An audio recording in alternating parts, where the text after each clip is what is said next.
Joined now by our panel, Associate Professor of Politics at Victoria University of Wellington, Dr. Lara Greaves, Business Desk Senior Reporter Dileepa Fonseca, and National Party staffer turned PR consultant Ben Thomas. Tēnā koutou, welcome to the program to you all.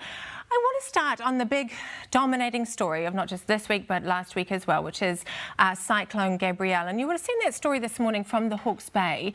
It occurred to me there that there's a disconnect going on between what the government is doing and what people are experiencing on the ground, not just homeowners, but people who are trying to save their orchards and their businesses. It just takes time, but getting that right is crucial, isn't it, Ben? Yeah, that's right. And I think I was reflecting, I was in Wairoa when the cyclone hit, so I was sort of cut off from New Zealand and had a bit of, and phones and internet, and had a bit of time to think. And I reflected on the differences between, say, the COVID pandemic and the emergency response there and Wairoa, where the pandemic for many people, particularly sort of keyboard workers like me, was basically just sort of staying at home, enduring some boredom, you know, that kind of thing. This is a distinctly sort of on the ground physical disaster. You know, people's homes are wrecked. The question is not how do I pass the day and how do I keep my mental health intact. It's how do I get tons of silt and garbage and wood off my property. Yeah. And that is a very different sort of logistical exercise for the government. And, you know, that will present challenges to you know, the government that has, you can't just directly translate that COVID experience to this. Yes, it's a really good point. Because the COVID response too was run from Wellington. It was run from government departments, headquarters from behind the podium. But this needs a different approach, doesn't it, Dileepa? Yeah, so, you know, COVID was a kind of national crisis, you know, affected the whole country and required a lot of central government, you know, intervention. This, obviously, all of the work at the moment is being done by a lot of people who are on the ground. And the people who best know a lot of the things that need to be urgently rebuilt are, you know, on the ground and well separated from Wellington. And I think even if we look at the bigger issues that led up to it, and you know, I also include the Auckland floods in this. You know, if we had had more infrastructure investment, more long-term thinking about catchment areas and planning regions and our development in that way, we would have potentially avoided a lot of these problems, right? And this is, but this is emblematic of a long-term issue where there's a disconnect between central and local government. One doesn't trust the other, and you know, one has all the funding, whereas one is always struggling for funding. Local governments have to go back to their constituents for rates increases every term, whereas central government, you set the tax rate, and you kind of don't think about it again. The tax take increases as earnings increases, as inflation goes up, whereas local governments each term have to go back and come back with a new, you know, rates level. And I mean, if the government had to do that, they would never survive, right? I mean, yeah. So, Lara, what about with this sort of style of leadership that we've seen during this crisis from Chris Hipkins, for example? I was thinking back to John Key, I was thinking back to Jacinda Ardern, and we definitely would have seen them sort of walking through the streets, meeting those people who've got their shovels out, who are sort of living through this crisis. But Chris Hipkins has been a little bit more removed. He's gone to evacuation centres, meeting people there. Is that just, I suppose, a different style of leadership than we've become used to?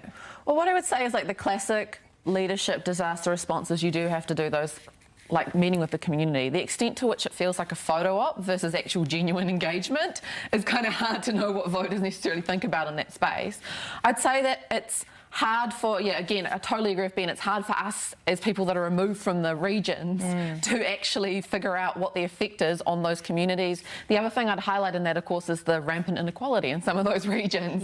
And the fact is that, like, a lot of people don't have insurance. There's all of that part of the response as well. So it's one thing to, like, show up to businesses, but are you going to show up to marae, like show up in communities that don't have insurance to begin with, didn't have much to lose to begin with. And so that's another kind of crucial area here, because all of these disasters have that effect where they could also increase inequality. Yeah, and it's important to remain connected to people. The forestry inquiry, they have moved pretty quickly on that, but they had to, didn't they, Ben? Well, there's a question about how quickly they've moved on it. You know, Sure, Slash first hit the headlines in 2018, yes, and residents have been saying we need a solution to this. But since Gabrielle, yeah, since Gabrielle, I think they finally realised they need a dedicated inquiry. You know, with admittedly limited sort of terms and pretty quick turnaround.